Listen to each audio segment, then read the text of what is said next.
ပူစီနန်အရွက်လို့ပြောလိုက်တာနဲ့မျိုးတို့ကလေဓာတ်ပေါင်းနဲ့စားရတယ်ဆိုပြီးတော့ပဲထင်နေကြရနော်တကယ်တမ်းအဲ့ပူစီနန်အရွက်လေးတွေကမျိုးတို့မျက်နှာပေါ်မှာလင်းရင်ဘာတွေအကျူးပြူလဲဆိုတာမျိုးတို့ကပြပြပေးမယ်နော်ပူရှိရှိအနံမွေးမွေးလေးကိုပိုင်ဆိုင်ထားတဲ့ပူစီနန်အရွက်လေးတွေက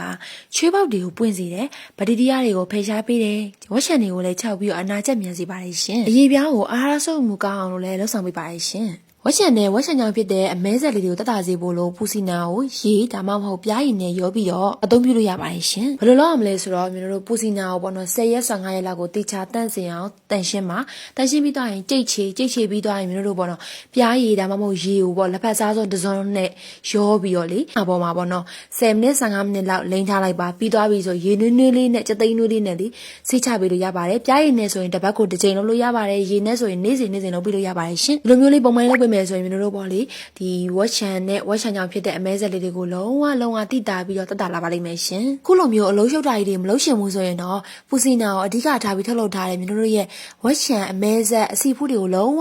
တက်တာစီတဲ့တနက်ကားလေးကိုလိမ့်ပေးလို့ရပါတယ်ရှင်ဒီနေ့ဆိုရင်မျိုးတို့ရဲ့ဘိုင်ဘာကိုလာပြီးတော့မလို့ရပါတယ်ကျေးဇူးတင်ပါတယ်